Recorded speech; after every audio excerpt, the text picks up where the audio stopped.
Saya nak ulang balik apa yang telah kita cakap sebelum ini.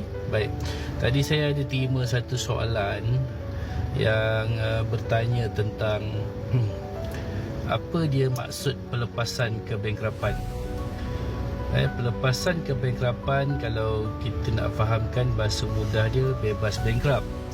Tapi dalam bahasa Akta Insolvensi, biasa pelepasan tu bermaksud Seksyen 33A dan Seksyen 33C, iaitu pelepasan sijil ketua pengarah insolvensi menurut Seksyen 33A dan pelepasan automatik menurut Seksyen 33C Akta Insolvensi 1967 atau juga dipanggil Akta 360.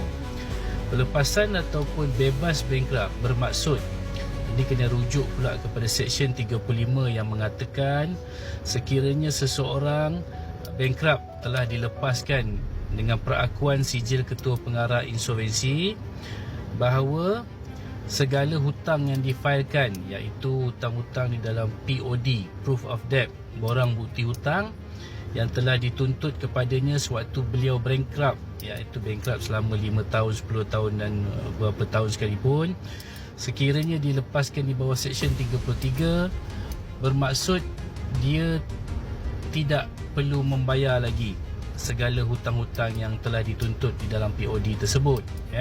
Sebab sebelum seseorang bankrupt dilepaskan di bawah Seksyen 33A atau Seksyen 33C, Jabatan Insolvensi akan menghantar surat pemakluman kepada semua pemihutang yang menuntut hutang di dalam fail POD, mengatakan bahawa si bankrupt bernama A akan dilepaskan di bawah Seksyen 33A atau 33C.